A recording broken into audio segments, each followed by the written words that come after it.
L'artiste du coupé décalé, DJ Arafat, est décédé ce matin à la polyclinique des Deux Plateaux des suites d'un accident de moto. Les pompiers grecs ont maîtrisé ce matin un incendie de forêt qui menaçait des habitations dans la banlieue est d'Athènes. Il n'y a eu aucune victime à l'issue de cette opération.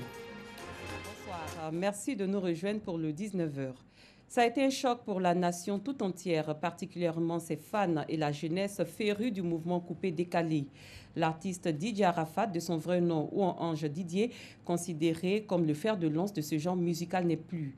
Il a perdu brutalement la vie à la suite d'un grave accident de moto survenu dans la nuit d'hier à aujourd'hui. Le témoignage de Nou Sangaré et Dangui Dangui. La nouvelle est tombée en début de matinée ce lundi 12 août. Arafat Didier a rendu l'âme à la suite d'un accident de moto. À la polyclinique des Deux Plateaux, lieu où il a passé ses dernières heures, difficile de se frayer un chemin. Amis et fans de l'artiste sont venus de tous les quartiers d'Abidjan pour constater les faits. Arrivé sur les lieux, sa mère, Tina Glamour, était également affligée. À l'intérieur de l'hôpital, nous retrouvons l'un des collaborateurs de l'artiste, encore sous le choc. C'est trop difficile pour tout le staff. Aujourd'hui, partout où je me trouve, j'ai dit que l'image d'Arafat est collée sur Bédel. Je me souviens du concert de Boaké. Le concert d'Arafat de Boaké, c'était un concert très historique. Très émotionnel, qui reste dans l'histoire de la musique. Le drame s'est produit dans la nuit du dimanche 11 août à Cocody-Angri, selon les proches de l'artiste. L'accident qu'il a eu, il a eu un problème à la tête, il n'avait pas porté de casque. Immédiatement, on l'a mis dans un brancard, ils sont venus le chercher, ils l'ont envoyé. On a appelé aussi automatiquement les autorités compétentes, le ministre d'État Ahmed Bakayoko, que je remercie aussi, qui dès les premières minutes a été présent. Donc, ainsi que la famille, toute la famille. La situation était critique hier nuit. Mais après, il était dans un état de sédation. On attendait que ça remonte, ça pourrait remonter ou ne pas remonter. Et sur le coup de 8h10, il y a eu un arrêt cardiaque. Donc il s'est battu, il s'est vraiment battu. Il s'est battu, mais le matin, après, il a lâché prise. Cette disparition de Didier Arafat est une grosse perte pour la musique ivoirienne. Quand on dit Arafat, on parle d'un bosseur, on parle d'un travailleur, on parle d'un créateur, de quelqu'un qui aime innover, qui aime toujours faire ce que les autres ne font pas. C'est ce que je disais tout à l'heure, Arafat reste un lion et un artiste ne meurt jamais. Il a animé le coupé décalé, malgré ses frax, tout ce qu'on disait de lui, mais c'est lui qui donne la force aux autres. Né le 26 janvier 1986, Ouange Didier de son vrai nom, Arafat Didier aura marqué la jeunesse ivoirienne avec le coupé décalé dont il était l'un des porte-flambeaux. Auteur de plusieurs tubes à succès, dont Moto Moto le dernier, Arafat a glané plusieurs lauriers à travers le continent africain, dont 2 au Kura Awards en 2012, à savoir celui du meilleur artiste africain de l'année et celui du meilleur artiste masculin de l'Afrique de l'Ouest. Il avait promis à ses fans de les faire danser au rythme de Gong, son dernier single en préparation, mais hélas, la mort a eu raison de lui. Les Chinois, comme il aimait appeler tant ses fans, ne le verront plus. Adieu Arafat, adieu Daeshin Khan, adieu l'artiste. Vous ne pourrez rien contre la volonté du Saint-Esprit. Un autre accident s'est produit aujourd'hui, celui d'un mini-car en provenance de Yopougon qui a terminé sa chute dans un caniveau tout juste après le pont Ferraille dans la commune d'Adjamé. Bilan, 2 morts et plusieurs blessés. Les causes de l'accident ne sont pas encore connues. Alertés, les sapeurs-pompiers militaires d'Abidjan se sont rendus sur les lieux pour porter secours et assistance aux victimes. Des drames, il y en a eu dans le district d'Abidjan. La secrétaire de la paroisse Sainte-Cécile aux Deux Plateaux Vallon a été assassinée, tailladée samedi dernier par un inconnu entré par effraction dans son bureau. Elle est décédée après avoir été transportée d'urgence dans une clinique de la place. Crime passionnel, rituel ou acte prémédité, nos reporters Frédéric Gorébi et Dangui Dangui nous donnent des éléments de réponse. Le père René Abouo, curé de la paroisse, est encore sous le choc. Faustine Brou, sa secrétaire, a été taillardée par un individu non identifié alors qu'elle se trouvait encore dans son bureau. Je voudrais dire tout simplement que l'acte a été violent, odieux. C'est vraiment de l'horreur. Et les gens qui ont vu le corps sont sous le choc. Église Sainte-Cécile des Deux Plateaux. Il est 18h15 ce dimanche 11 août. La cour de cette assemblée catholique est traversée par des chants, des prières et des complaintes, comme pour conjurer le mauvais sort qui vient de s'abattre sur cette paroisse. Mais comment un tel acte a pu être commis au sein d'une église dans laquelle un mariage et un baptême étaient simultanément organisés, avec un nombre impressionnant de paroissiens qui s'y trouvaient?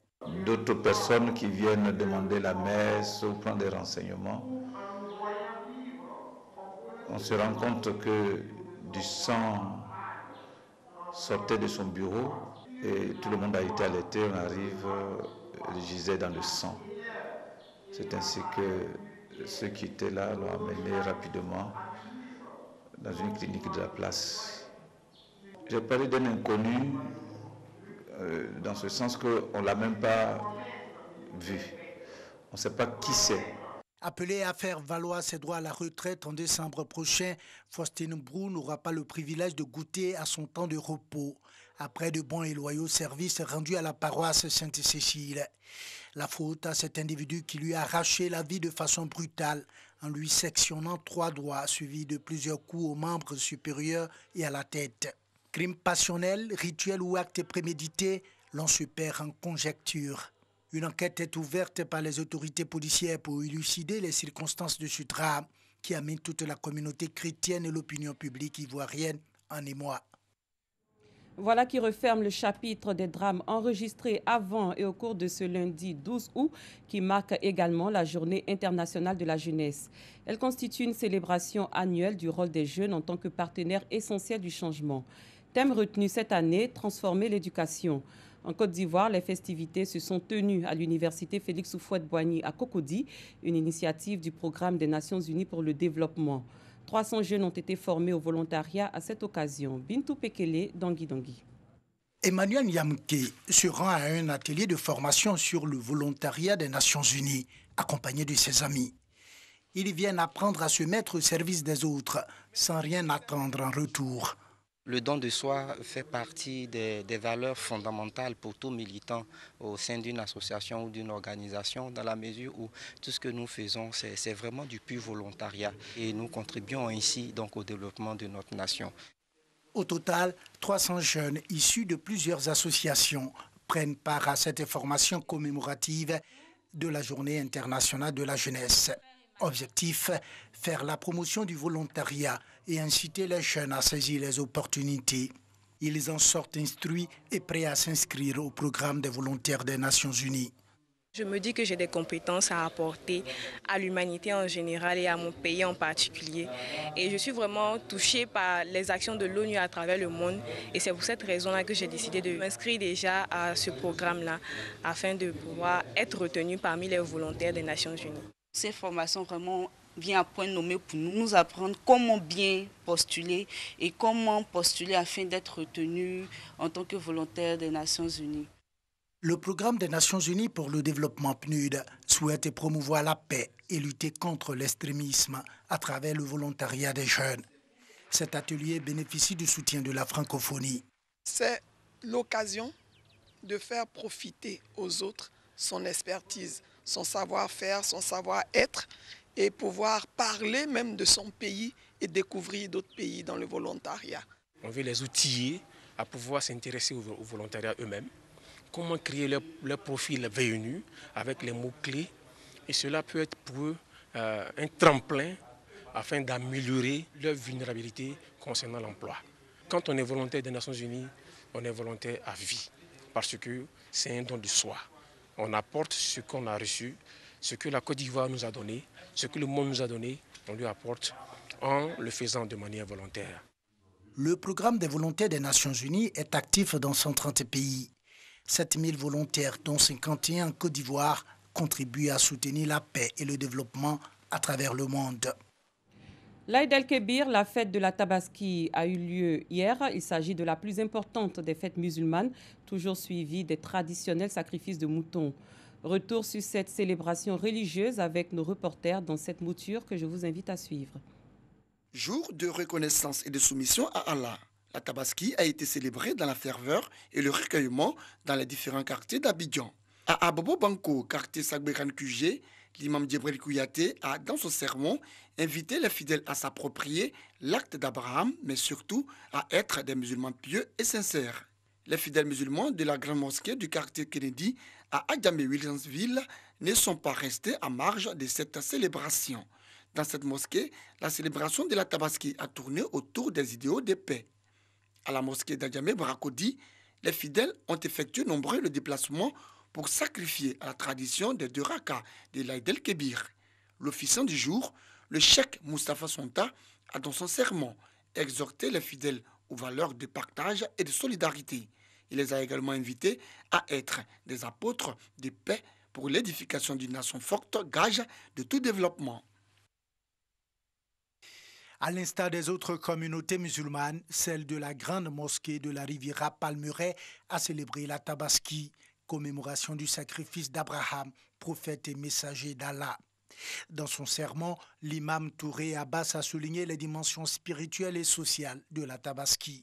Cette fête-là vise 2 dimensions fondamentales. La première dimension pour les musulmans, c'est celle de la spiritualité, la dimension spirituelle, qui se manifeste à travers l'accomplissement de 2 rakats que nous venons d'accomplir tout à l'heure avec les musulmans. Vous dites Dieu merci pour exprimer notre gratitude et notre reconnaissance vis-à-vis d'Allah. La dimension sociale ici, elle se manifeste par le fait que le musulman, pendant cette fête, il est censé répartir la viande de la Tabaski, la viande du sacrifice, en 3 parties. Un tiers pour la petite famille à la maison, un deuxième tiers pour les voisins, peu importe leur appartenance ethnique ou bien religieuse fidèles musulmans.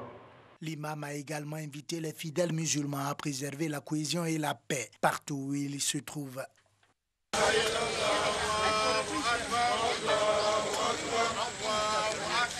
Une procession dans les rues de Grand Bassam avec l'imam de la grande mosquée Cheikh Adiatou Sanogo. Chantant les louanges de Dieu, l'imam, accompagné par des fidèles, se dirige vers le phare où se fera la prière de l'Aïd el-Kébir ou fête de la Tabaski, composée de 2 rakats. Allahu Akbar, alhamdulillahi rabbil alamin, ar-Rahman ar-Rahim. Allahu Akbar, Allahu Akbar. Un peu plus loin au quartier Château de Grand Bassam, l'imam Moussa Dramé sur le minbar de la grande mosquée Fatima Zahra prône la soumission à la démocratie et à Allah, des valeurs incarnées par le prophète Ibrahim lors du sacrifice de son fils Ismaël, marquant l'histoire de la Tabaski. Nous demandons à nos fidèles de suivre l'exemple d'Abraham, qui a opté pour la soumission.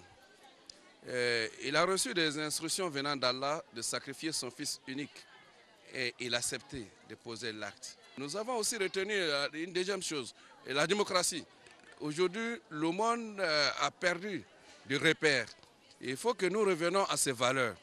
Après son sermon, l'imam Moussa Dramé a immolé son bélier. Il donne ainsi le ton aux fidèles musulmans pour le sacrifice de leurs moutons de Tabaski. Ils sont soutenus par les autorités de la ville de Grand Bassam. L'imam finit d'immoler le mouton, on regarde, si on finit, on s'en va à la maison. Nous aussi, on s'en va faire ce qu'on doit faire. Après ça, on doit saluer nos prochains, saluer toute la famille.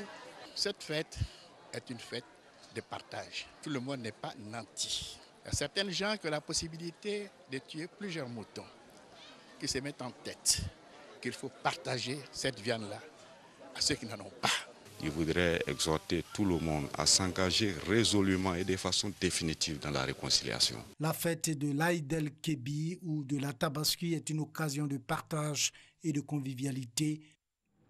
Hors de nos frontières, les pompiers grecs ont maîtrisé ce matin un incendie de forêt qui menaçait des habitations dans la banlieue est d'Athènes sans faire de victimes. L'incendie plutôt énorme avec des flammes de 20 mètres de haut s'était déclaré dans la banlieue de Péania, dans la Pinède, au pied du mont Imitos, dans l'est de la capitale grecque. Ainsi prend fin ce 19h. Merci de l'avoir suivi. Très bonne soirée. Je vous retrouve demain.